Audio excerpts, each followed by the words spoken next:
먼저 에스겔서 그 개관 들어가기 전에 이 에스겔서 선지서가 어디에 위치되어 있는가를 좀 보면, 우리가 여러분들이 앞에서 살펴보셨듯이 이스라엘 역사는 북이스라엘이 722년 멸망하고 남유다는 586년에 바벨론에게 멸망당하지 않습니까? 근데 특별히 북이스라엘에 대한 기록은 그 뒤로는 없지만 남유다에 대해서는 이제 포로로 잡혀가는 그런 그 시대를 새 시대로 이렇게 기록에 나타나고 있습니다. 그래서 그 포로 이전부터 하나님께서 수없이 많은 백성들에게, 하나님 말씀을 거역하는 백성들에게 선지자들을 보내셔서 비문서 또는 문서 선지자들을 보내셔서 하나님의 뜻을 전달하게 하셨는데, 이 포로 이전에 기록되어진 그런 문서 선지서가 이렇게 있습니다. 그리고 포로 시기에 기록되어진 선지서, 그리고 포로 이후에 기록된 선지서들 지금 우리가 차례대로 공부를 하고 있는데, 지금 이 시간에 저와 함께 공부하실 그 과목은 이 에스겔서와 다니엘인데, 바로 포로 시기에 기록되어지고 행해졌던 그런 말씀에 대해서 우리가 함께 공부할 것입니다. 이스라엘 남유다는 605년에 여호야김 왕 때 그 바벨론의 첫 번째 침공으로 인하여서 왕족들과 귀족들이 포로로 끌려갑니다. 그때 이제 다니엘과 우리가 잘 알고 있는 하나냐, 미사엘, 아사랴라고 하는 왕족 귀족들 대표 인물로 이렇게 잡혀가고, 2차 때는 597년에 여호야긴 때, 그때는 이제 좀 약간 일부 에스겔과 일부 백성들이 하는데, 그때는 선지서와 이제 제사장 계급들이 포로로 끌려갑니다. 그리고 세 번째는 이제 586 마지막 3차 침공 때, 시드기야 왕 때 이제 일반 백성들이 완전히 나라가 망하고 성전이 무너지고 하는 그런 완전한 멸망이 586년입니다. 그래서 이렇게 하나님께서는 1차 때부터 3차 때까지 포로민들 가운데에, 아니면 그는 하나님 백성들 가운데 하나님 말씀들을 전달하게 하셨는데, 근데 놀라운 것은 하나님께서는 멸망당하는 그 순간에도, 그리고 멸망당해서 백성들이 605년부터 끌려가도 하나님께서는 그들을 외면하지 않으시고, 본국에서는 예루살렘에서는 예레미야를, 그리고 포로로 1차 때 끌려간 그 백성들을 위해서는 다니엘을 통해서, 그리고 2차 때 포로로 끌려간 백성들이 살고 있는 그런 지역에서는 에스겔과 그리고 그를 통해서 이제 포로로 끌려간 백성들에게 하나님의 메시지를 증거하신 내용들입니다. 저는 그래서 어떤 선지서들마다 다 특징들이 있지만, 특별히 여기 그 에스겔서를 통해서 하나님의 마음들이 참 많이 안타까움과 그리고 하나님의 희망의 마음들이 좀 담겨져 있는 그런 예언서라고 보여집니다. 그래서 안타까워하시는 하나님의 마음, 끝까지 포기하지 않으시는 하나님의 마음, 그리고 끝까지 내가 다시 너희를 회복시키겠다라는 그런 하나님의 마음이 이 에스겔서에 담겨져 있다라고 할 수가 있고, 있습니다. 그래서 1차 때 이제 오늘 우리는 포로지 왕궁에서 다니엘, 포로지 백성들이 살고 있는 곳에서 에스겔이 활동했던 성경을 오늘 공부를 하도록 하겠습니다. 그래서 위치적으로 보시면 바벨론 땅이 여 부분인데, 에스겔서와 다니엘서. 그래서 다니엘은 왕궁에서 사실은 예언자라고 하기보다는 다니엘서는 묵시록에 가깝게 우리가 구분을 하거든요. 히브리서에는 성문서로 구분을 하지만 묵시록으로 그렇게 묵시서로 보고 있는데, 어쨌든 다니엘을 통해서 하나님의 메시지들이 그의 삶을 통해서 증거됐기 때문에 우리는 이제 예언서 속에 포함해서 공부를 하게 되겠고, 에스겔을 통해서, 제사장 출신인 에스겔을 통해서 하나님의 백성들을 어떻게 하나님께서 당신의 백성들에게 어떤 메시지를 주시는가를 살펴보도록 하겠습니다. 에스겔에서 개관을 들어가시겠는데요. 개관의 첫 번째 책 이름은 바로 히브리 성경에는 에스겔, 하나님께서 강하게 하심이라는 에스겔의 이름에 따라서 에스겔서가 이름이 되어졌었습니다. 그리고 이 책 이름은 바로 왜 이렇게 에스겔이라고 하는 하나님께서 강하게 하신다라는 이름을 가진 선지자를 보내셨는가 하면, 당시 하나님의 이 에스겔을 통해서 하나님의 말씀을 받아들여야 될 포로민들, 포로로 1, 2차 때 끌려간, 또는 이제 3차 때 끌려올 그 포로민들은요, 사실은 하나님께서 기대하시는 좋은 무화과거든요. 여러분 앞에서 예레미야서 25장에서 살펴보셨듯이, 하나님께서는 이 포로민들을 불순종하고 하나님을 의지하지 않는 백성들을 심판하시고 징계를 하시지만, 그게 끝이 아니고, 멸망이 끝이 아니고 심판이 끝이 아니고 징계를 하시는데, 징계를 통해서 회복의 여지를 남겨주신 것이 바로 그 좋은 무화과들, 포로민들이에요. 그래서 포로민들 중에 왕족, 귀족, 그리고 제사장 계열, 레위인들, 이렇게 좀 고위, 즉 이렇게 보내신 거거든요. 그 하나님께서 뭐 기대를 가지고 보내셨던 사람들인데, 근데 에스겔서를 보시면 이 사람들 얼마나 지독스럽게 끝까지 하나님의 말씀을 믿지 않는지, 자기가 갖고 있는 잘못되어진 신앙 속에서 그 고집을 부리고 있는지를 이 에스겔서를 볼 수가 있어요. 그리고 그럼에도 불구하고 하나님께서 하나님의 강권적인 은혜와 사랑으로 그들을, 그 지독스럽게도 하나님 말씀을 믿지 않고 받지 않는 그들을 어떻게 하나님께서 회복의 약속을 주시는가가 이제 에스겔서 마지막 회복의 말씀으로 주시고 있는데, 그래서 그 선지자들의 이름을 보면 그 상대자들, 하나님의 예언의 말씀들을 받아야 할 상대가 어떤 존재인가를 보여주고 있는 그런 모습으로 우리가 찾아볼 수가 있습니다. 그래서 기록자는 바로 에스겔입니다. 왜냐하면 1장 3절, 24장, 22절, 24절에, 그러니까 1장 3절과 24장 22절 24절에 에스겔의 이름이 언급되어지 1인칭으로 언급되어지는 증거로 인하여서 에스겔을 그 기록자로 보고 있습니다. 그래서 597년에 2차 포로 때 끌려가서 그가 끌려간 지 5년 후에 597년에 끌려갔지만 5년 후에 30세 때 그가 소명을 받습니다. 소명을 받는 것은 에스겔서의 1장부터 3장까지 소명 이야기가 나옵니다. 어떤 다른 선지자들의 이야기는 소명 이야기가 간단하게 나오는데 에스겔서는 3장에 걸쳐서 소명 이야기가 나오고 있고, 그리고 또한 소명이 1차 소명이 1장부터 3장이고 2차 소명이 있습니다. 그건 바로 이제 메시지가, 에스겔 메시지가 두 부류로 나뉘어지는데, 에스겔 메시지가 두 부류로 나뉘어지는 이제 후반부에 가서는 또 2차 소명의 이야기가 나오고 있다는 걸 우리가 볼 수가 있습니다. 그래서 이 에스겔이 30세 때 바로 포로로 끌려간 지 5년 후에 하나님 앞에 선지자로 부름을 받았다라는 그런 기록자 얘기 말씀을 드리면서, 이 에스겔서를 우리가 좀 살펴보려면 당시 국제 정세가 어땠가를 잠깐 말씀을 드리고 하겠습니다. 그래서 애굽은 당시 그 어떤 상태였었냐면,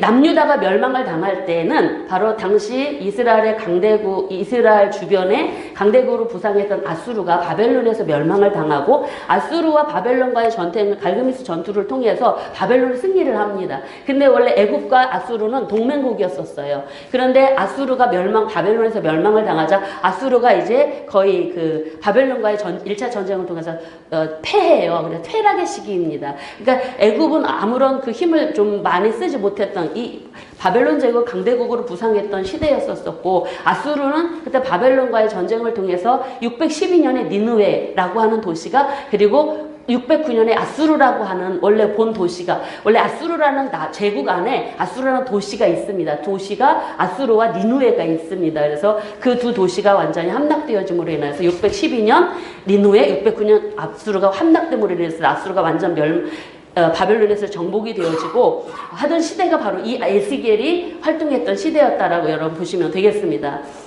그래서 지도를 보시면은 바벨론 제국이 당시 이제 이렇게 아수르를 정복하고 그 지역들을, 아수르가 정복했던 모든 지역들을 다 지배했던 시대의 모습으로 볼 수가 있고요. 그래서 이때 이제 느고의 원정 이야기는 제가 앞에서 말씀드렸듯이 이 바벨론과 아수르의 전쟁에 느고가 갔다가 이제 요시야 왕이 그때 죽임을 당하는 그런 말씀들입니다. 그래서 느부갓네살이 북쪽에서 아수르 제국을 다 멸망시키고 이제 남쪽으로 내려와서 남유다까지도 이제 정복했던 시대라고 할 수가 있습니다. 그래서 1, 2차로 이제 1차 때 포로 갔고 2차 때 이제 포로미로 끌려갔던 그런 시대의 모습이라고 할 수 있고, 남유다의 정세는 어땠냐? 바로 여러분들 이 모습을 통해서, 이 PPT를 통해서 좀 보시면은, 지금까지 말씀드렸던 그 역사적인 이야기들이 여기 그냥, 담겨져 있습니다. 그래서, 우리가 중요한 연도는 605년, 597년, 586년, 1, 2, 3차 포로 귀환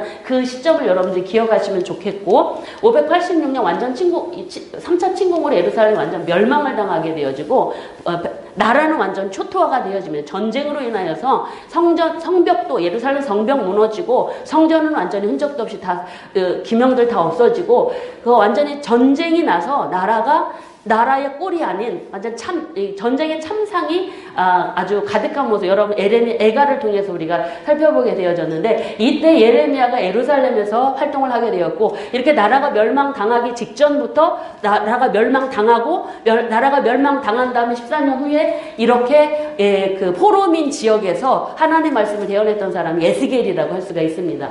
그리고 그래서 이제 609년에서 598년 사이에를 보시면은 이때 18대 여호야김 시대라고 볼 수가 있는데, 이 여호야김이 바로 그 이제 바벨론에 의하여 바벨론의 느부갓네살에서 세운 왕인데, 처음에는 잘 섬기다가 3년 섬기다가 배반을 함으로 해서 이제 1차 침공이 오게 되거든요. 그래서 1차 포로가 이루어지는 일들 이야기들이 있습니다. 그래서 이 여호야김이 느부갓네살에서 굉장히 비참하게 죽어가는 모습들 제가 열왕기 때 말씀드린 내용들이고요.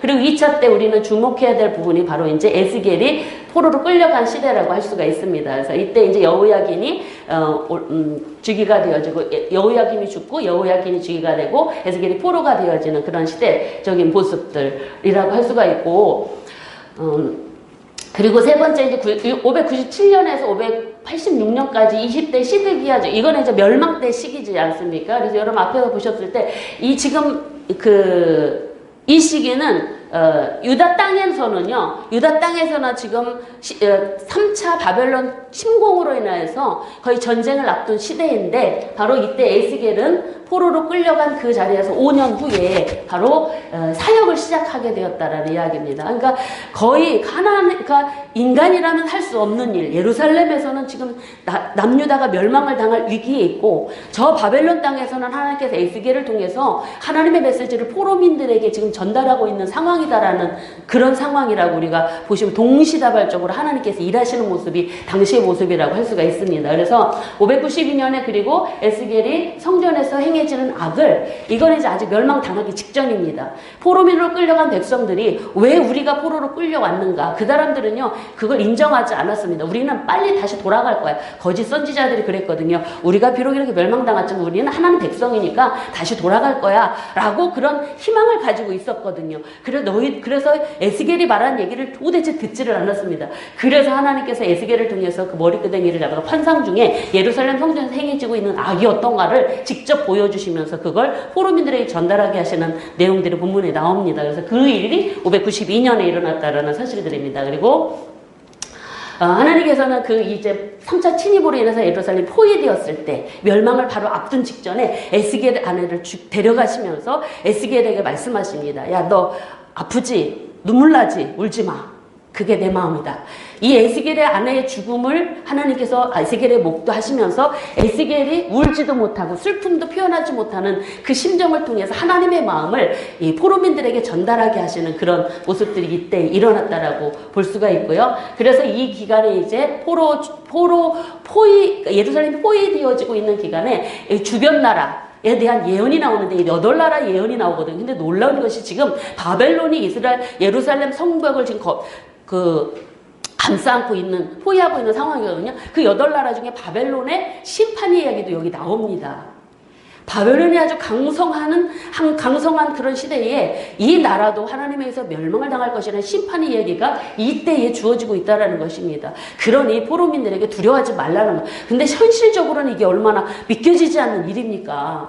바벨론 지금 우리나라를 망하게 하고 있는데, 아니 나중에 하나님 멸망시키신대. 현실이 더 잘 보이지 앞에 미래가 안 보이지 않습니까? 이게 바로 믿음인 것 같습니다. 하나님 약속의 말씀을 끝까지 믿는 게 믿음인데, 근데 포로민들 믿음이 없었습니다. 이런 일들이 그때 이제 하나님께서 행하셨던 모습들이라 할 수가 있고, 그리고 이제 마지막 586년에서 539년은 이제 포로 시대입니다. 539년까지 이제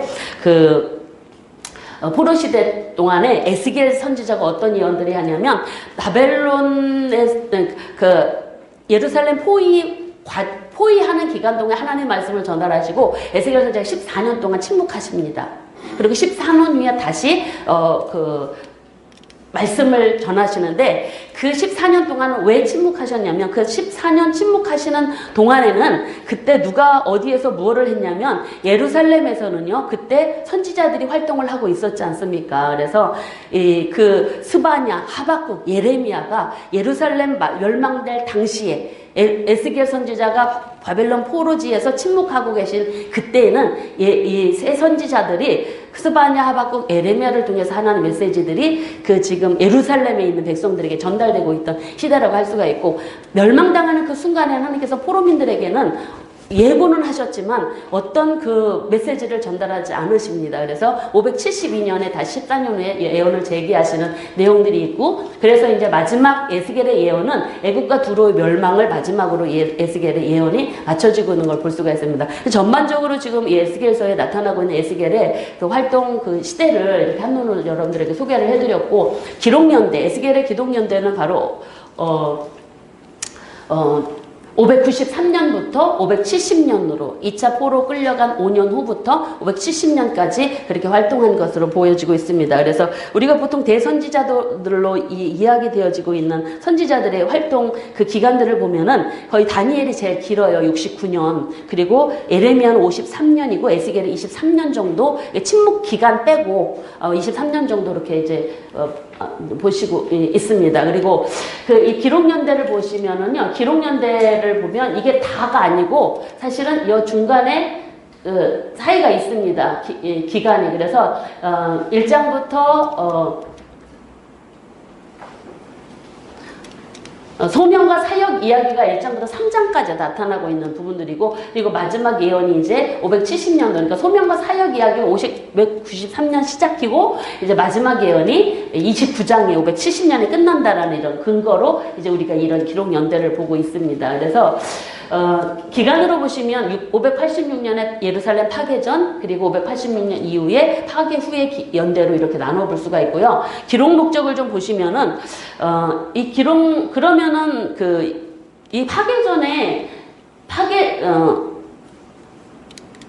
기록연대를 통해서 이렇게 좀 나눠서 볼 수면은 기록 목적이요, 앞과 뒤가 조금 나뉘어져 있습니다. 그래서 예루살렘 파괴 이전에 기록 목적은 바로 어떤 목적을 가지고 기록을 했냐면은 바벨론을 통해서 예루살렘이 유다가 멸망을 예고를 합니다. 왜냐하면 당시 거짓 선지자들이 그 낙관론적 그런 희망을 가지고 선민 사상을, 그러니까 잘못된 선민 사상을 가지고 포로로 비록 끌려갔지만 다시 돌아올 것이다라는 그런 희망을 가지고 있는 그들에게 에레미야는 상징적인 많은 행동과 비유를 통해서 유다의 백성들의 포로와 멸망은 불가피한 것이다 라는 걸 증거하면서, 심판의 예고는 하나님의 마음이 담겨져 있는 마음은 회개를 촉구하는 것입니다. 지금이라도 회개하고 돌아와라. 내가 너희들이 기대하고 있다라는 메시지들이 바벨론 예루살렘 파괴 이전에 나타나고 있는 그런 모습이고, 그 다음에 예루살렘 멸망 이후에 기록되어진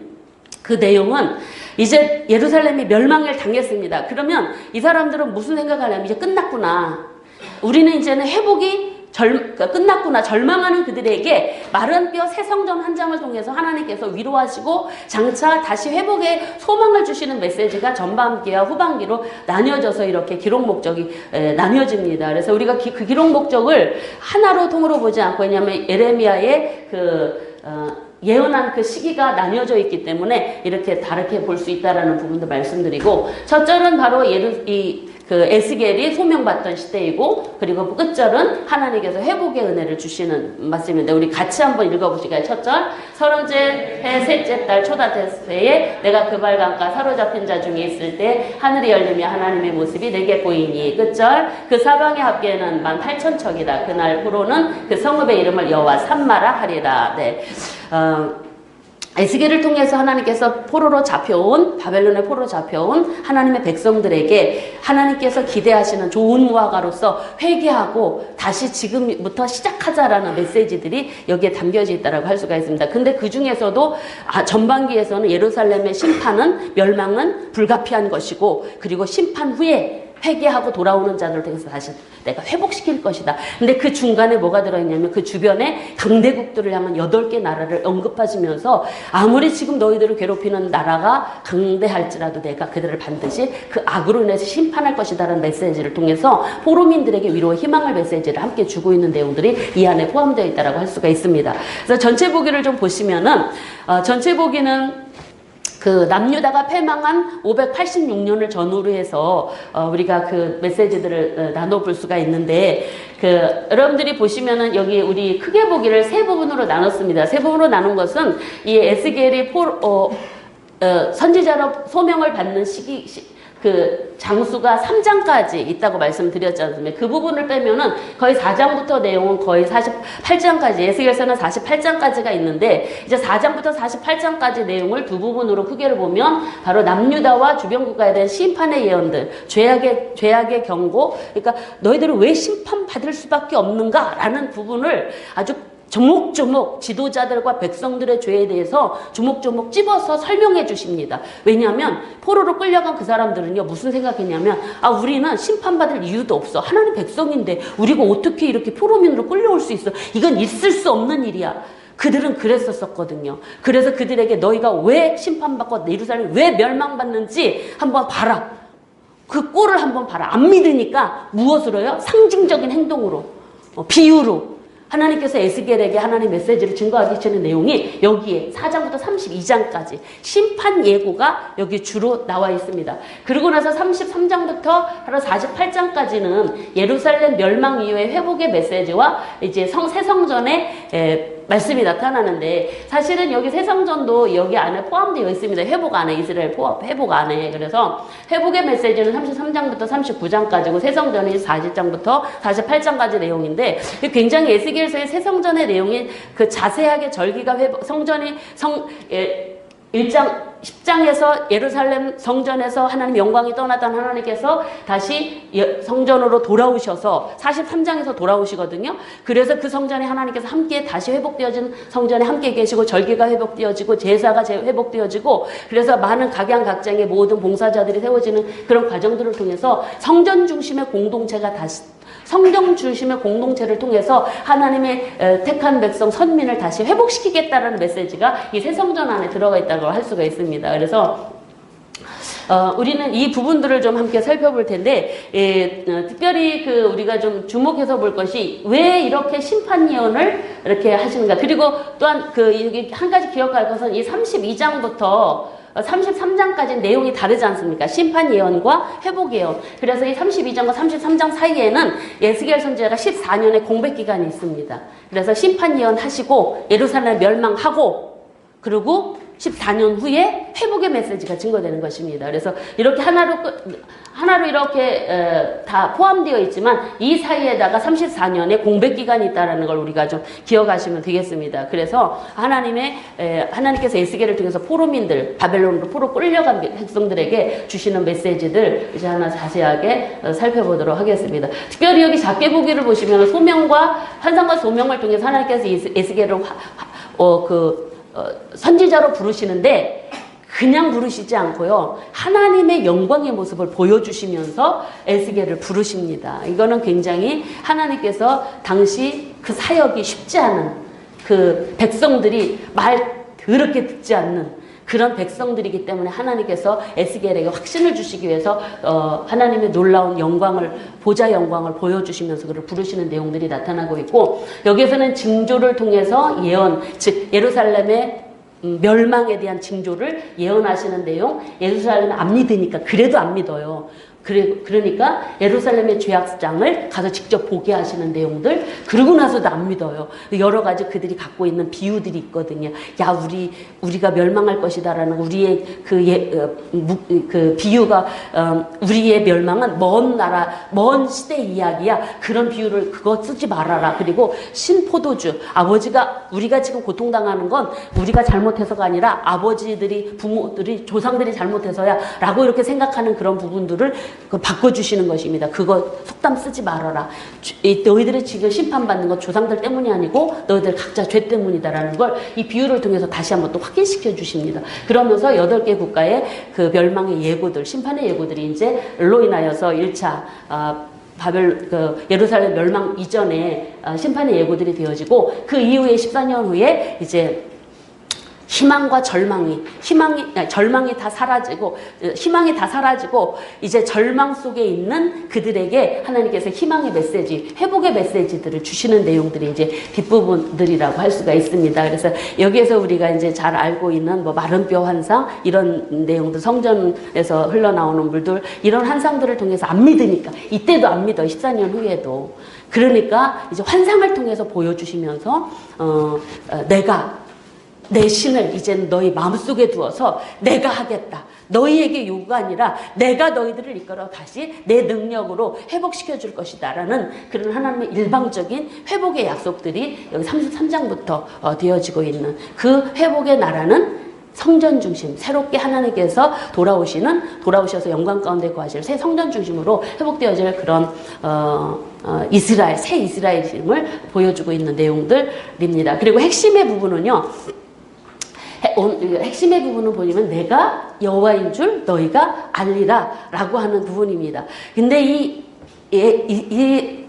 내가 여호와인 줄 너희가 알리라, 이 말은요 에스겔서 58회나 기록됩니다. 왜 이렇게 이 말을 하나님께서 강조하시냐면, 당시 포로민들이 오해를 했었어요. 어떤 오해를 했냐면, 그들은 하나님보다, 여호와 하나님보다 자기네들이 섬기는 섬겼던 바알, 그리고 바벨론의 마르둑보다 자기네 하나님은 지금 나라가 망했잖아요. 바벨론에서 나라가 망하면 자신들의 나라가 섬기는 신이 약했기 때문에 패했다라고 보는 것입니다. 그럼 바벨론에서 유다가 망했으면 바벨론의 마르둑이 여호와보다 더 세구나, 이렇게 생각했던 사람들이 유대인들의 사고 속에 있었거든요. 그래서 우리 하나님이 여호와가 더 전능하신 분이라면 우리가 이런 생고생 안 할 텐데 라고 생각했던 그 사람들의 사고 속에 있었습니다. 그리고 그들은 또 자신들의 죄가 크지 않고 조상들 때문에 내가 이 고생을 한다고 못마땅하고 불평하고 원망을 했었습니다. 왜 하나님 징계하시는지를 아주 생각을 못했던 것입니다. 이런 사고. 그리고 이 조상들 때문에 내가 고통받고 있는 거, 그래서 이제는 그러니까 자기를 돌아보거나 회개할 생각은 안 하고 조상 탓만 하는 그런 일들.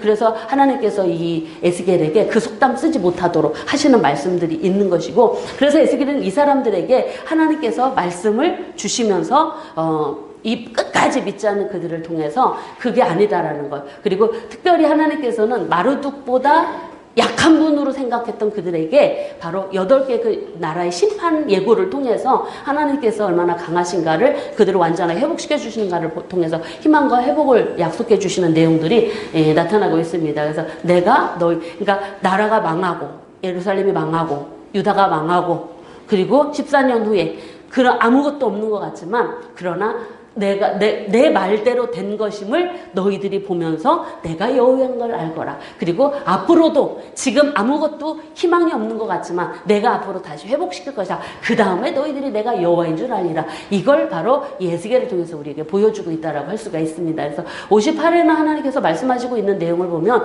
굉장히 하나님께서 기대하시는 바가 많은데 안 믿으니까 계속 반복. 그리고 앞으로 에스겔 앞에까지 행했던 에스겔 앞전에 행해졌던 모든 선지자들을 통해서 주신 말씀들 계속 그랬잖아요. 너희들 죄를 회개하지 않으면 바로 하나님 심판을, 멸망을 내리신다 라는 말씀들을 계속했는데, 그들은 우리는 안 망해. 왜? 선민이니까. 이런 잘못되어진 선민 우월의식을 가지고 있었던 그들의 생각을 완전히 깨부시고, 하나님께서는 그들의 잘못된 생각과 그 잘못된 믿음을 깨부시기 위해서 예루살렘 멸망은 불가피한 것이었다라는 걸 우리는 확인해 볼 수가 있습니다. 그래서 자세히 보기 들어가시면은 이제 환상과 소명의 이야기가 1장부터 3장까지 나오고 있는데, 여기에는 에스겔이 하나님의 영광스러운 환상을 보면서 하나님께 선지자로 부름받는 이야기가 나오고 있습니다. 근데 소명받는 시기와 장소가 굉장히 이 에스겔서에는 자세하게 나타난 걸 볼 수가 있습니다. 에스겔이 30세 때, 그리고 포로로 잡혀간 지 5년 후에, 장소는 갈대아의 그발 강가. 역사성을 굉장히 강조하고 있는 모습들이 여기에 이제 등장하고 있는데, 하나님께서 임하셨고 권능이 그에게 나타나신 모습들. 근데 그가 본 환상은 이해할 수 없는 그런 환상들을 봅니다. 그래서 그 보좌의 형상이 한 형상에서 사람 모양 같더라. 바로 하나님께서 보좌 위에 계신 하나님 모습들을 보여주는데 거의 네 생물의 환상들을 보여주시는데 이 네 생물의 환상들은요. 사실은 계시록의 4장부터 9장, 4장 6절부터 9장까지 나타나고 있는 그 모습과 거의 비슷하게 나타나고 있는 동일한 하나님께서 바로 동일하신 하나님께서 에스겔에게 그 모습을 보여주시면서 에스겔을 불러주시는 모습들 이렇게 여기 환상 중에 나타나고 있습니다. 그러면서 거기에 하나님께서 그 보좌에서 음성이 들리면서 바로 에스겔을 부르시는 그런 소명하시는 그런 내용들이 나타나고 있는데 하나님께서 에스겔을 부르시면서 뭐라 그러냐면 내가 너를 이스라엘 자손 패역한 백성 나를 배반하는 자에게 보내노라. 한 번이 아니고 이스라엘 자손인데 패역해요. 나를 배반한대요. 근데 그들은 얼굴이 뻔뻔하고 마음이 굳어있대요. 하나님의 말씀에 씨앗이 들어가지 않는 그런 상태임을 보여주고 있습니다.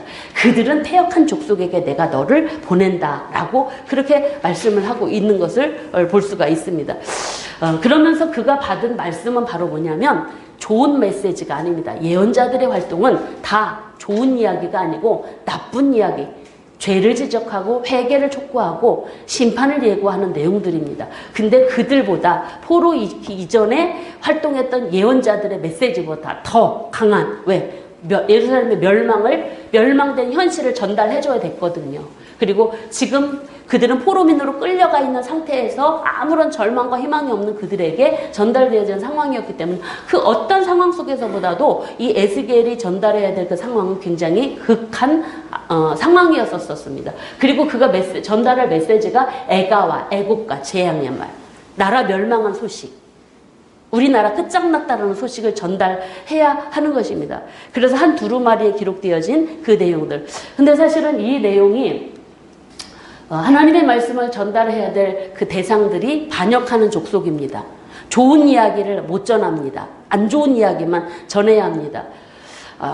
그런데 사실은 하나님께서는 그 반역한 족속이라도 네가 하나님 말씀을 전해도 반역하고 안 들어도 두려워하지 말라고 위로하십니다. 에스겔에게. 그러면서 그들을 무서워하지도 말고 두려워하지 말고 내가 너를 보내니 내 말을 전하도록 하여라. 이게 사역자의 삶인 것 같습니다. 하나님의 종으로 부름받아서 백성들을 치리하고 다스리고 하나님 말씀을 전달해야 될 그 사역자들이 백성들에게 좋은 이야기만, 귀에 좋은 이야기만이 아니라 필요하다면 잘못하고 있으면 그 죄를 지적하고 회개를 촉구하고 하나님께 돌이키도록 해야 되는 사명이 바로 있음을 에스겔의 소명 말씀을 통해서 우리가 좀 깨달아야 될 부분인 것 같습니다. 그리고 이들은 사실은 당시 현장에서는 패역한 족속, 막 이마가 공방석까지 뺀질뺀질한 족속이지만 하나님께서는 그들을 기대하시는 사람들이라는 것입니다. 에레미야 25장에 보면은 그들은 바로 좋은 무화과 같이 내가 다시 돌볼 것이다 라는 그런 말씀. 그래서 그들을 내가 돌아보아서 다시 좋게 만들어서 다시 땅으로 돌아오게 하고 다시는 헐지 않고 다시는 뽑히지 않도록 내가 하겠다라는 이 메시지가 바로 이 마음이요. 이 에레미야의 이 24장 5절 7절의 마음이 에스겔서의 그 거의 뿌리라고 할 수가 있습니다. 뿌리. 이 마음을 가지고 하나님께서 에스겔을 보내신 것입니다. 그래서 그들은 내가 완전한 좋은 무화과로 잘 가꾸고 잘 보존하고 그리고 내가 그들을 고치고 완전하게 해서 내 백성 삼겠다. 그래서 여러분 10장에서 하나님 영광이 예루살렘에서 떠나거든요. 근데 떠나신 하나님 어디로 가셨을까요? 포로민들 가운데 내가 잠시 너희들의 거처로 함께 있겠다. 이 눈물 나는 하나님의 감동적인 은혜 아닙니까, 여러분? 하나님 기대하시는 좋은 무화과로 기대하시는 그 금강석까지 이마가 뺀질뺀질하고 패역한 족속에게 하나님께서는 포기하지 않으시고 그들과 함께 하셔서 계시다가 다시 새 성전 회복을 통해서 예루살렘 성전 돌아오시는 모습을 통해서 하나님께서 그들을 얼마나 기대하고 계시는가. 여러분 그래서 예레미야 이 말씀이 에스겔서의 그런 기록 뿌리의 말씀, 하나님의 마음의 뿌리임을 우리가 좀 기억했으면 좋겠습니다. 그리고 파수꾼으로 그를 이제 부르십니다. 파수꾼이라는 것은 지키는 사명입니다. 그래서 그에게 파수꾼의 사명을 주시는데 이 파수꾼의 사명은 사실은 쉽지 않은 사명입니다. 어렵죠. 쉽지 않은 사명인데 뭐라 그러냐면 너는 바로 내 백성들을 나를 대신해서 깨우쳐라. 그런데 악인에게 일러서 그 악을 떠나게 해서 생명을 구원해야 되는데 네가 혹여라도 그 말을 전해서 돌아오면 너한테 죄가 없지만 네가 안전해서 걔가 멸망을 당하면 그 책임이 너다. 이거 너무 무섭고 아픈 이야기입니다. 그러니까 에스겔을 통해서 전달되어지는 메시지에 따라서 악인은 돌아올 수도 있고 안 돌아올 수도 있지만 안전해서 못 돌아오면 네 책임이다. 이게 파수꾼의 사명으로 주어진 말씀입니다. 얼마나 두렵고 떨릴까 하는 영광도 보였습니다. 이거 안 하면 안 됩니다. 이게 그래서 하나님 사역자들의 두렵고 떨림으로 우리가 사명이 무엇인가를 바르게 깨닫게 해주는 말씀으로 우리가 좀 보여지고 있습니다. 그래서 이렇게 파수꾼으로 받아서 그 영혼들을 깨우쳐서 하나님께 돌아오게 하기는 사명. 이것이 바로 에스겔의 사명뿐만 아니라 저와 여러분의 사명인 것으로 우리가 받아들여야 될 것으로 보여집니다. 그리고 두 번째 단락을 보시면 남유다와 주변 국가에 대한 심판 예고가 4장부터 32장까지의 내용으로 나타나고 있는데 이 부분에 대해서는 이제 우리가 애가와 애곡과 재앙의 말입니다. 32장까지, 4장부터 32장까지. 어떻게 기억하시냐면, 48에 32, 그리고 8개의 그 국가의 심판 예고가 마지막 나오지 않습니까? 그래서 8개의 국가를 생각하시고 4장부터 32장까지라고 이렇게 애곡과 애가와 재앙의 말을 기억하시면 이 장수를 좀 기억하시기가 좋을 것 같고, 그러고 이게 이제 예루살렘 멸망 이전의 메시지라고 여러분 기억하시면 되겠습니다. 그래서 특별히 먼저, 징조를 통한 예언 가운데에 임박한 심판이 임박했다라는 그 표적을 4가지를 보여주시는데 토판의 표적, 한쪽으로 에스겔이 누워있는 표적, 그리고 부정한 떡의 표적, 깎인 머리통과 수염을 통한 표적 4가지의 행동과 상징적인 행동을 통해서 이스라엘 백성들에게 보여주십니다. 바로 토판의 표적은 예루살렘 성이 포위하고 있는 장면을 토판에다 그림으로 그려라. 그래서 바로 백성들에게 이걸 보여줘라, 알려주고. 근데 이 예루살렘 함락을 예고하는 상징적인 행동은 5년 후에 성취됩니다. 그리고 이 두 번째 한쪽으로 누워있는 이 표적은요, 왼쪽으로는 390일을, 오른쪽으로는 40일을 누워있으래요. 근데 390일에 대한 상징은 390일은 북이스라엘의 범죄 기간, 그리고 40일은 남유다의 범죄 기간으로 이렇게 보고 있습니다. 그래서 거의 이스라엘이 포위되어지고 그들이 심판당하는 그런 예고를 이 표적을 통해서 보여주고 있다라고 보시면 되고, 마지막 깎인 머리털과 수염을 통한 표적에 대해서는 말씀을 하시는 것이 바로 뭐냐면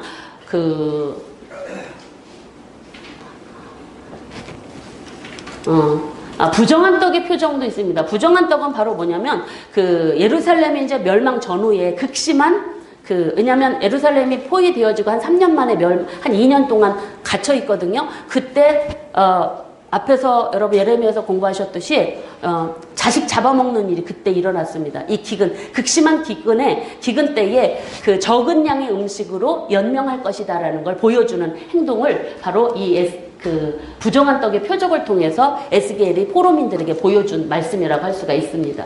그리고 4번째로 깎인 머리털과 수염을 통한 이 표적의 내용은 바로 이제 그 머리털을 깎인 머리털을 갖다가 머리와 수염을 다 깎아요. 저울에 달아요. 3분의 1 성읍에다 불사르고 3분의 1 사방 칼로 치고 그리고 3분의 1은 공중에 흩어버리고, 그리고 터럭 중에 조금은 옷자락에 싸서 둬라. 이 말씀을 하십니다. 근데 하나님의 마음은 어디에 있냐면 이것입니다. 터럭 중에 조금을 옷자락에 싸서 바로 잘 간직해라. 이 3개의 심판의 예고는 바로 하나님께서 무서운 심판이 전염병, 기근, 전쟁을 통해서 이뤄가게 될 것인데, 바로 그러나 이 전쟁과 기근과 이 전염병으로 죽게 되지만 그러나 하나님의 백성은 바로 다시 하나님께서 회복시켜 주실 것이다라는 그런 메시지들을 주시는 내용들 볼 수가 있습니다. 그래서 하나님께서는 특별히 이 터럭 중에서 조금 옷자락에 싸서 보존해라 하는 대상이 바로 누구냐면 포로민들, 지금 기대하고 있는 좋은 무화가 된 그들입니다. 그래서 이런 표적들을 통해서 바로 하나님의 메시지들을 증거됐고, 그런데 이렇게 하나님의 메시지들을 증거하면서 예루살렘 지금 포위되는 상황들을 보여주면서 그들이 극심한 고통을 당할 것을 보여주셨는데, 그 임박한 예루살렘에 임할 심판의 내용들을 바로 여기에서 구체적으로 말씀을 하시는데, 여기에서 심판이 왜 왔는가, 그리고 심판의 속성이 뭔가를 얘기해 줍니다. 심판이 왜 왔냐면 그 죄를 6장 3절로 5절 9절에서 말하고 하는데, 하나님을 의지하지 않고 우상숭배한 죄, 여러분들이 예레미야까지 보신 그 내용들입니다. 그리고 심판의 속성은 바로 뭐라고 볼 수가 있냐면, 이 심판의 속성은 하나님께서 이제 긍휼을 보이지 않는 심판일 것이다. 긍휼이 없는 심판이 임박했다. 이걸 바로 여기에서 이제 말씀하면서 바로, 그런데 이 사람들은 이걸 믿지가 않습니다. 그러니까 이스라엘의 지금 남유다의 멸망은 돌이킬 수 없는 상황 속에 왔는데 처참한 파멸이 이르게 될 걸 최종적인 예언을 합니다. 그런데 이런 이야기들을 해도 바벨론 군대가 온다 해도 거짓 선지자들은 예레미야가 예언할 때, 아직 예레미야가 지금 선지 활동을 하고 있지 않습니까? 유다에서, 예루살렘에서. 근데 그들은요, 바벨론 군대가 온다 하면서도 그거를 못 믿게 했어요. 지금 에스겔은 긍휼 없는 심판이 온다고 그랬는데 거짓 선지자들은 아니다라고 반박을 한 것입니다. 예레미야가 그랬잖아요. 바벨론 군대가 오니까 거기에 순종해야 된다, 하나님 뜻이다라고 했잖아요. 근데 하나님은 아니라고 그랬잖아요. 그래서 그런 거짓 예언자들 때문에 이 사실들이 믿어지지 않았었고, 바벨론 포로로 끌려간 사람들도 믿지를 못했던 것입니다. 그들은 왜 여기에 우리가 끌려야 돼, 왜 우리가 심판을 당해야 되는지 그걸 의구심을 가지고 막 이렇게 봤던 시대였어요. 그래서 하나님께서 심판받을 이유에 대해서 환상을 보여주시는데, 그게 바로 성전 안에서 악이 행해지는 그 악을 보여주십니다. 예루살렘에서 이루어지고 있는 사륙의 현장과 하나님의 영광이 떠난 상황들을 여기에서 보여주고 있는 걸 볼 수가 있습니다. 그래서 먼저 보면, 이 포로민들이 안 믿으니까 봐라, 니네가 왜 심판당할 수밖에 없는가를 하면서 환상 가운데 그를 이끌어서 바로 예루살렘으로 데려가십니다. 근데 거기에서 보니까 우상숭배가 행해지고 있는 그런 현장입니다. 근데 그 성전에서 누가 우상숭배를 하고 있는 대상이 누구냐면 종교 지도자들입니다. 하나님을 섬기고 백성들을 가르쳐야 될 지도자들과 백성들이 연합을 해서 가증한 우상들을 숭배하는 내용들이 바로 벽에다가 그려놓고 하면서 단무스를 내곡하고 하는 그런 일들, 태양신을 하는 일들이 예루살렘 성전 안에서 있더라는 것입니다. 이걸 보여주십니다. 이렇게 거룩하고 정결한 하나님을 예배해야 될 곳에서 거짓하고 패역한 짓들을 누가 했냐면 당시 종교 지도자들, 정치 지도자들, 장로들, 이들이 바로 그 일을 행하고 있었어요. 그 중에 가장 으뜸되는 죄의 책임 누구 있을까요? 제사장들이겠죠. 하나님을 섬기는 일에 앞장서야 될 들. 그들은 자기의 이익만을 위해서 바로 그 자리를 차고 있었던 사람들이. 그리고 나서 예루살렘에서 있어지게 될 사륙의 환상도 보여주십니다. 그러면서 예루살렘 거민 중에서 의인이 구별되어지고 우상숭배자들이 사륙을 당하고 심판을 당하게 될 것이다라는 환상들을 보여주면서 하나님께서 마지막 보여주시는 게 바로 여기 그 하나님의 영광이 떠나는 환상을 보여주십니다. 아니, 그 더럽혀진 곳에, 우상숭배하는 곳에 하나님께서 계실 이유가 없겠죠. 그래서 지성소로부터 문지방을 이동하셔서 하나님의 영광이 성전을 빠져나가시는 환상을 보여주시는 거예요. 이것은 바로 뭐냐? 하나님의 영광이 떠나셨다라는 것은 예루살렘 성전과 성읍과 하나님의 택한 백성들에게 하나님께서 떠나셨다라는 건 뭘까요? 죽음입니다. 죽음. 심판이 임박했다라는 걸 여기서 보여주고 있으시죠. 그래서 그리고 나서 지도자들에 대한 심판을 또 여기에서 예고해 주시는 걸 볼 수가 있습니다. 이 지도자들은 책임이 큽니다. 그래서 참 무섭고 어려운 일인데, 이 지도자들의 책임이 커서 그 심판에 대한 예고들을 11장에서 말씀하시는데, 이들은 거짓 선지자들에 대해서 우리 예루살렘이 결코 망하지 않는다라는 그런 이야기 속에서 그들은 25명의 지도자들의 죄악상들을 여기에서 보여주면서 그들을 향한 심판인데 이방인들의 칼에 의해서 바로 그들이 죽을 것이다라는 바로 이제 전쟁 나서 죽을 것이다 그런 이야기입니다, 여러분. 그럼에도 불구하고 하나님께서는 여기 그럼에도 불구하고 하나님께서 포로민들 남은 자들을 향하여서 하나님께서 기대하시는 마음, 내가 성전에서 떠나신 하나님께서 그들이 도달한 나라에서 잠깐 그들의 성소가 되리라 하신 이 말씀, 이건 바로 지금 좋은 무학으로 기대하신 포로민들을 향한 하나님이 기대하시는 마음을 보여주시고 있는 내용이라고 할 수가 있습니다. 무차별한 그런 심판. 근데 이런 모든 환상과 하나님 말씀을 이제 바로 포로민들에게 전했을 거 아니니까? 근데도 바로 그러면 포로민들이 들어야 될 거 아닙니까? 근데 이들은 듣지 않습니다. 절대. 귀를 기울이지도 않습니다. 그래서 상징적인 행동을 이제 보여줍니다. 직접. 어떻게 하냐? 임박한 포로에 대한 그런 두 가지 행동을 합니다. 심판에 대한 표적. 이제 곧 심판이 임한다. 근데 그 표적이 뭐냐면 이 두 가지 행동이요. 첫 번째는 포로 행장을 하고 벽을 뚫고 밤낮으로 이동하는 진포다리 싸들고 그리고 포로처럼 행동하는 야밤에 밤에도 막 낮에도 밤에도 막 그 포로처럼 이렇게 도망가는 행동을 하게 합니다. 불가피한 심판이 일어나게 있고 그리고 이 당시 시드기야 때 일어나지 않습니까? 이 상황들이. 지금 에스겔은 그거 지금 하고 있는 거죠. 멸망 전에. 사실은 이게 시드기야가 도망가다가 잡혀서 눈 빠지고 자식들을 죽이고 그랬잖아요. 그 일들을 지금 하고 있는 것입니다. 그러고 나서 어떤 이야기들이 하고 있냐면 그리고 또 하나는 근심과 공포 중에 마시는 행동을 또 하나 합니다. 아마 전쟁이 났으니까 그런데도 포로민들에게 이런 행동을 보면서 믿어라. 임박한 심판이 다가왔다. 근데 그들은 안 믿습니다. 그래서 또 하나는 반복하십니다. 속담에 대한 메시지를 주십니다. 날이 더디고 모든 묵시가 사라지리라 라는 이 속담.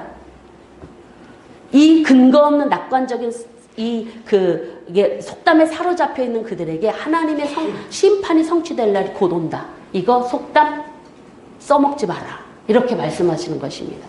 그러니까 이 사람들은요, 이스라엘에 대한 심판이 먼 얘기라고, 지금 일어날 일이라고 생각하지 않는 것입니다. 그래서 바로, 이 속담에 대한 이야기들을 하는 것입니다. 그래서 속담을 쓰지 말고 그 먼 이야기가 아니라 지금 일어나는 일이다. 그러면서 13장에서 이제 거짓 선지자들에 대한 메시지들이 증거되고 이 거짓 선지자들은 긴박한 하나님의 심판을 의심하게 만드는 메시지들을 전했습니다. 그리고 나서 그 거짓 선지자들의 심판을 하나님께서 예고하게 하시는데 이 13장에서 그 거짓 선지자들은 무책임하게 잘못된 선지자들은 심판을 당할 것이다라는 메시지를 전하시면서 그때 바벨론으로 포로로 끌려온 장로들이 있었습니다. 지도급이 다 같다 그랬잖아요. 지도자급이. 그들 중에 포로로 끌려온 그 장로들이 장로 두어 사람이 에스겔을 찾아옵니다. 그러면서 이 사람들의 마음속에는 뭐가 있냐면 우상을 마음에 들여놓고 그리고 그래놓고는 우리가 언제쯤 돌아갈까 그러면서 에스겔에게 찾아온 것입니다. 하나님은 섬기지 않습니다. 자기네들은 이제 빨리 돌아갈 건데 언제 돌아가냐고. 그들에게 이 에스겔은요 뭐라고 얘기하냐면 회개를 촉구합니다. 네 마음을 돌이켜서 우상을 떠나서 그리고 얼굴을 돌이켜 가증한 것을 떠나라고 책망하면서 회개를 촉구하는 내용들이 여기에 나타나고 있습니다. 그러면서 하나님께서 이 에스겔을 선지자는 그 포로민들을 향해서 뭐라고 그러냐면 이들이 얼마나 하나님의 말씀에 믿지 않고 듣지 않았냐면 하나님이 노아나 다니엘이나 욥 이 의인들이 지금 나한테 그들의 심판을 뒤로 밀어달라고 해도 내가 그거 자비를 구해도 내가 듣지 않을 것이다 라는 그런 메시지들을 여기서 주시고 계십니다. 그 당시 이스라엘 백성들 포로민들이 얼마나 마음이 완악하고 이마가 금강석까지 굳은 상태여서 그들은 이 에스겔의 말을 도통 듣지 않습니다. 그런데도 하나님은 말씀을 전하게 하십니다. 왜냐? 공의의 하나님이시니까. 말씀하시지 않고 행하시면 하나님 불의하다고 따질 거잖아요. 그러니까 말씀하시고 행하시는 것입니다. 하나님은 항상 말씀하시고 그렇게 행하셨습니다. 이렇게 하나님께서는 너희들이 얼마나 심판을 당할 수밖에 없는 상황인가를 말씀하시면서 바로 심판에 대한 표적 비유를 바로 포도나무, 또 결혼의 비유, 독수리 비유, 개인적인 죄에 대한 심판의 메시지를 통해서 하나님께서는 이 심판은 반드시 이루어지게 될 것들을 이야기하고 계십니다. 특별히 16 16장에서 하나님께서는 이스라엘을 향하여 어떻게 사랑하고 계시는가를 보여주시는데, 이 16장은 하나님께서 이스라엘 백성들에게 베풀어 주신 그 사랑에 대한 이스라엘의 가증한 행동을 나타내 보여주고 있는 모습들입니다. 바로 하나님께서 여기 16장에 보면 이스라엘의 근본이 뭐라고 얘기냐면, 너희는 가나안이다. 너희들은 바로 고아와 같이 벌거벗겨진 채 길가에 버려졌지만 내가 너희를 긍휼히 여겨서 보살피고 살려서 너희를 성숙하고 아름다운 우아한 여인으로 내가 세웠고 황후에, 멋진 황후의 지에 올렸다. 그런데 너희들이 성숙해지고 뛰어난 미모를 가지고 남편 대신 하나님만을 바라지 않고 이방 나라, 애굽, 아수르, 바벨 우상을 섬기며 간음했다 하면서, 너희들이 그러나 이렇게 더럽혀졌음에도 불구하고 나는 다시 너희와 영원한 언약을 맺어서 너희들을 회복시킬 것이다. 하나님의 사랑이 극심하게 나타나고 있는 그런 모습. 이스라엘 백성들을 창기라고 비유하십니다. 남편이신 하나님을 떠난 그래서 너희들은 다른 남자와 내통해서 간음한 아내이다. 하나님은 남편이시고, 그럼에도 내가 너희를 바로 값을 주고 내가 너희를 회복시킬 것이다. 이 메시지가 바로 이 16장에 하나님의 아픈 사랑의 마음이 담겨져 있는 내용이라고 할 수가 있습니다.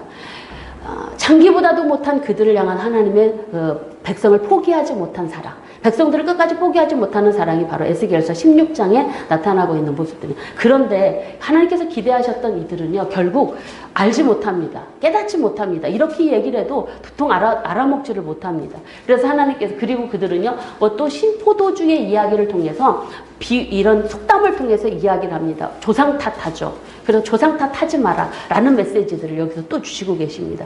이 신포도 조상 탓 이야기하는 것들은 남의 탓하는 것이죠. 그래서 하나님께서는 뭐라고 말씀하시냐면, 모든 영혼이 다 내게 속한 듯이 범죄하는 영혼만 죽는 거다. 너희들한테 내가 이야기하는 것은 너희들이 조상 때문에 죽는 게 아니라 바로 너희 자신 때문에 죽는 거다. 근데 하나님의 마음, 여기 18장 23장, 내가 어찌 악인이 죽는 것을 조금인들 기뻐하랴. 죽을 자가 죽는 것도 내가 기뻐하지 않으니 너희 스스로 돌이킬지니라. 지금 이스라엘 백성들은 하나님 앞에 심판받아 마땅한 죄를 지고 포로로 끌려왔거든요. 못 깨달으니까 이 얘기를 하시는데, 너희들 죄 때문에 끌려왔으니 지금이라도 돌이켜라. 그러나 내가 원하는 것은 죽을 죄인도 악인도 내가 회개하고 돌이키는 걸 원한다. 죄인도 악인도 죽는 걸 내가 원치 않는다 라는 사실을 하나님께서 여기에 아픈 마음을 가지고 말씀하고 계시는 걸 볼 수가 있습니다. 그러면서 또 예루살렘에 임할 심판의 메시지들을 말씀하시는데, 예루살렘에 이제 곧 심판이 임할 것이다. 그리고 후에 너희가 나를 여호와인 줄 알리라 라는 말씀을 여기에서 또 강조하고 계시는 걸 볼 수가 있습니다. 이스라엘 백성들은 수없이 하나님 앞에 예루살렘의 멸망에 대해서, 심판에 대해서, 하나님 심판에 대해서 인정하지 않는 모습들, 그러나 하나님은 그걸 조목조목 따지시면서 바로 내가 심판을 내린 후에 너희가 내가 진짜 하나님인 걸 알 것이다 라는 메시지들을 여기에서 주시고 있는 걸 볼 수가 있습니다. 그러면서 이제 남유다와 주변 국가에 대한 심판의 내용들이 나타나고 있는데, 여기에는 이 이전의 비유를 통한 메시지들이요, 수없이 많습니다. 사실은 이 비유에 대한 내용들이 뽑혀진 칼의 비유, 그리고 바벨론을 통해서 심판을 할 것이다 라는 메시지, 이스라엘의 타락과 범죄에 대한 지적과 심판의 불가피성에 대해서 말씀하고 있고, 오홀라와 오홀리바의 비유를 통해서는 북이스라엘이 멸망을 당했고 죄로 인해서 멸망당한 걸 보고도 이스라엘 백성들이 깨닫지 못하니까 바로 너희들은 오히려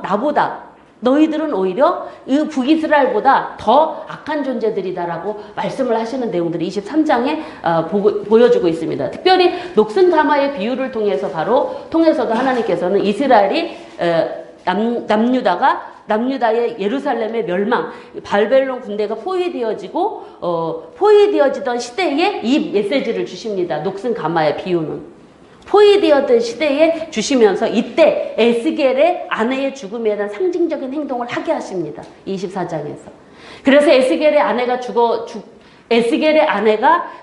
하나님께서 데려가시면서 에스겔의 아내가 죽는 것을 슬퍼하거나 울거나 눈물도 흘리지 말고 어떤 슬픈 행동도 보이지 말아라. 애도의 관습 표현하지 말아라. 예루살렘의 파멸은 하나님께도 이스라엘 백성들에게도 기가 막힌 일이지만 그 이스라엘 백성들은 그걸 아직도 인정하지 못하니까 하나님께서는 눈물을 먹으며 눈물을 흘리시면서 바로 백성들을 징계하시고 울지 못하신 하나님의 마음을 여기에서 에스겔의 아내의 죽음을 통해서 말씀해 주십니다. 내가 아픈 마음으로 이렇게 이 일을 행한 후에 너희가 나를 여호와인 줄 알리라 라는 말씀들을 여기에서 주시고 있는 걸 볼 수가 있습니다. 그러면서 8개에 대한 나라의 심판의 내용들이 여기 등장하고 있습니다. 이 8개의 그 나라 암몬, 모압, 에돔, 블레셋, 두로 그리고 시돈, 애굽에 대한 그 이 나라들에 대한 심판의 내용들은 다 누구와 관련된 하나님의 택한 백성과의 관계 속에서 하나님의 택한 백성들을 경멸하고 택한 백성들을 멸시하고 한 그런 죄악들을 여기서 지적하시면서 그들의 심판을 말씀하고 계십니다. 그래서 바벨론까지도 그래서 바벨론에 의해서 매국의 심판을 말씀하시면서 하나님께서 이렇게 8개의 나라를 통해서 멸망을 예고하시고 그리고 나서 14년 후에 14년 동안 침묵하시다가 다시 심판의 메시지를 증거하신 내용이 이제 제 크게 보기에 3부인 33장부터 39장까지 예루살렘 멸망 이후 이스라엘의 회복에 대한 말씀이라고 할 수가 있습니다. 여기를 보시면은 이스라엘의 회복에 대한 내용 중에 곡으로 돌아오게 될 이스라엘에 대해서 파수꾼으로 재임명되는 에스겔의 그 파수꾼의 재임명의 말씀이 나타나고 있습니다. 그래서 에스겔은 첫 소명이 1장부터 3장까지 나타나는데 2차 소명이 33장. 그러니까 처음 소명은 593년에 그리고 2차 소명은 572년에 일어나는 걸 볼 수가 있습니다.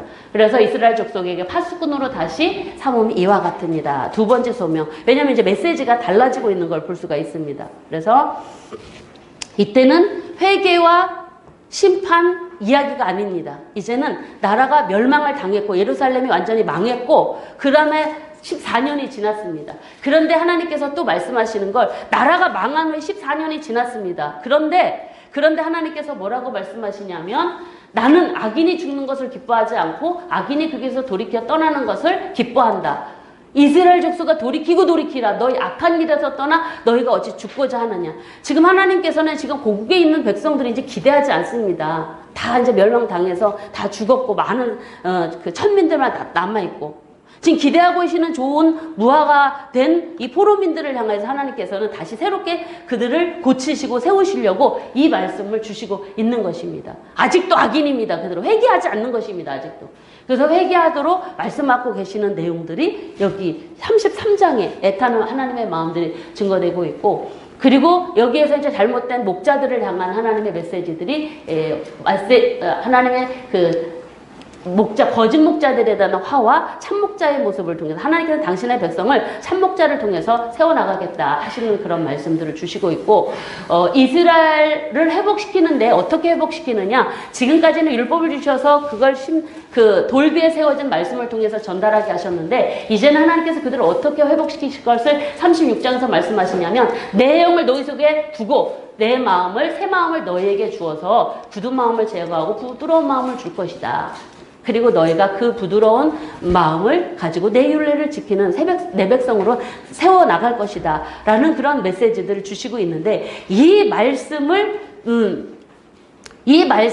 약속하십니다. 하나님께서 지금 아직도 회개하지 않고 자신 잘못을 깨닫지 못하는 그들에게 내가 너희를 회복시킬 것이다 라는 이 말씀을 주시는데도 이 말씀을 주십니다. 근데 하나님께서 요구하시는 게 있습니다.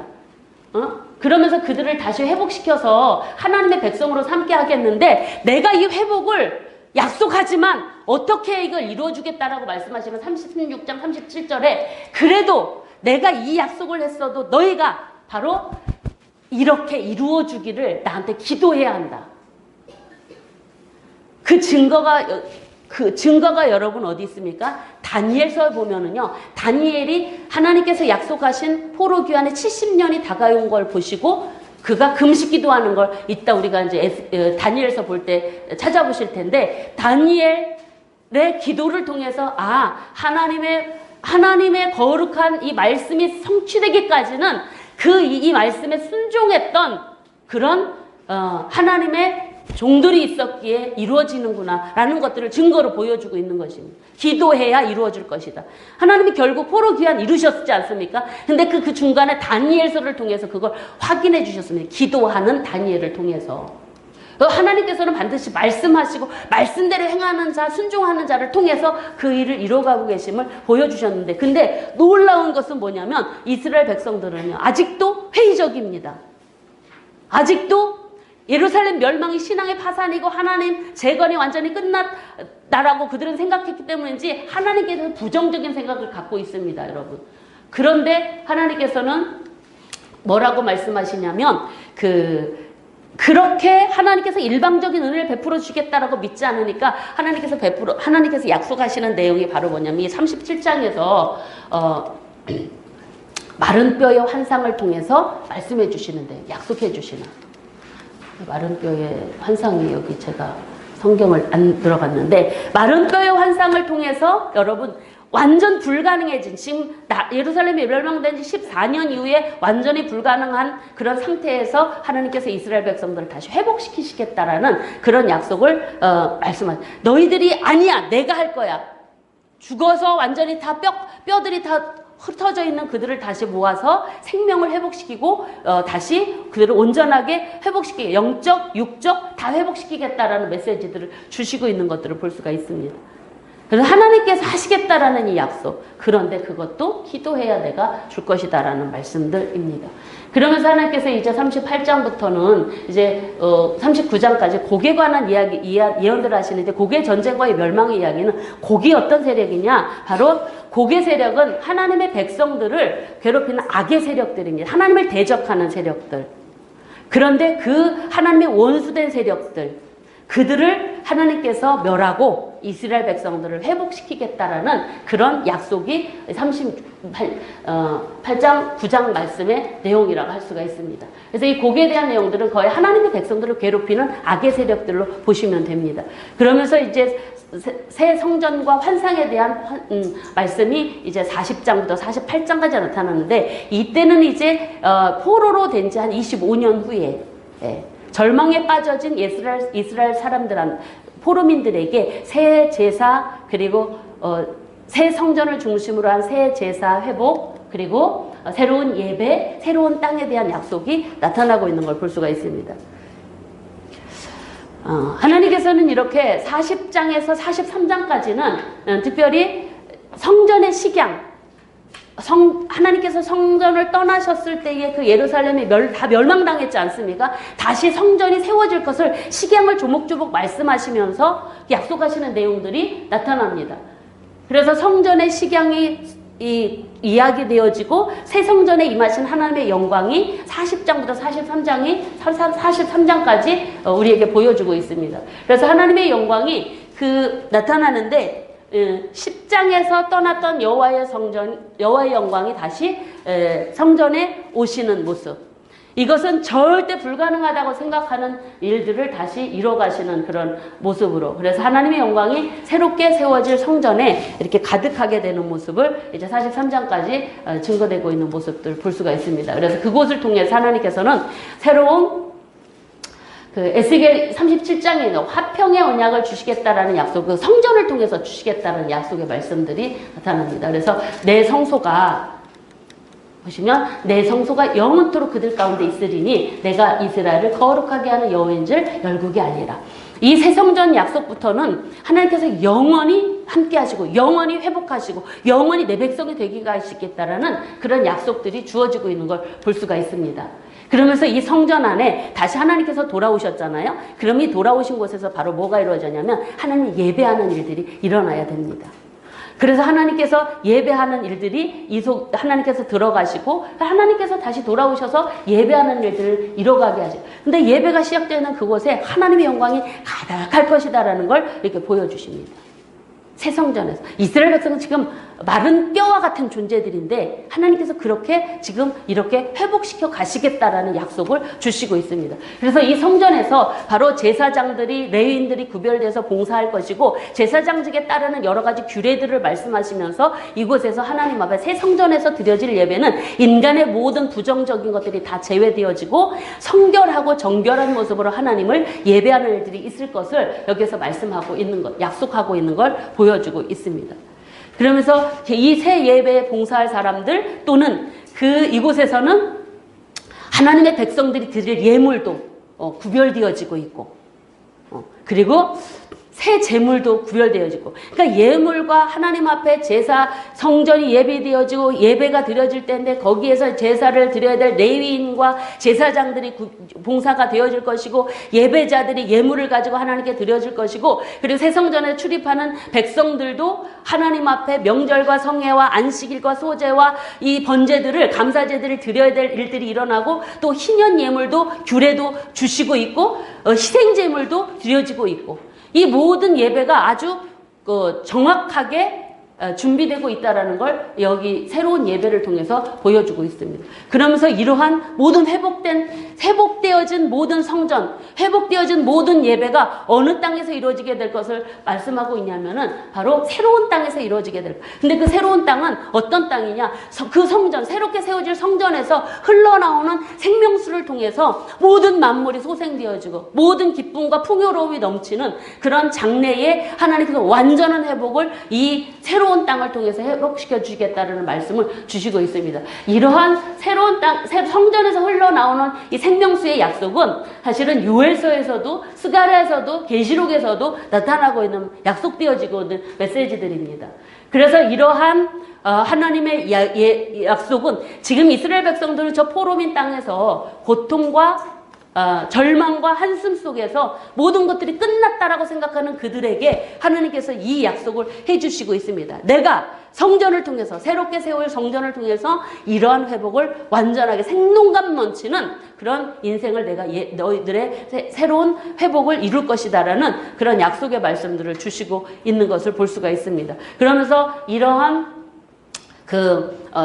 예배와 새 성전이 새 땅에서 이루어질 텐데 그 새 땅의 경계까지도 하나님 말씀하십니다. 각 지파가 분배되어질 것이고 그 새 성전 부지와 제사장들과 제사장들이 땅을 따로 지정을 받아가지고 그래서 하나님의 거룩한 회복되어진 곳에서 하나님을 예배하는 그 완전한 회복을 말씀하시는데 그날 이후로 그래서 그 완전한 하나님의 회복되어진 새 이스라엘이 이루어지는 그 성읍을 바로 여호와 삼마라 이룰 것이다 라고 마지막 말씀하십니다. 여러분 이 여호와 삼마라고 하는 뜻은 바로 여호와께서 거기 계시다라는 뜻입니다. 이 약속은 완전한 약속입니다. 이 이스라엘 포로민들에게 주신 이 약속은 바로 완전한 하나님의 회복의 약속이시고 그리고 이스라엘 포로민들 포로 후기에 70년 후에 이게 이제 14년 후에 이게 약속된 예루살렘 멸망당한 14년 후에 주신 말씀인데 그 이후로도 70년이니까 54년, 56년이나 더 있어야 되지 않습니까? 그 후에 귀환해서 성전 짓지 않습니까? 이스라엘 백성들은 이 말씀 붙잡고 이 약속의 말씀 붙잡고 그들이 고레스 왕이 니네 가서 성전 지어라 했을 때 그래도 앞장섰던 사람들이 아마 레위인, 제사장들 이들이 앞장서서 이 일에 동참했던 것으로 보여집니다.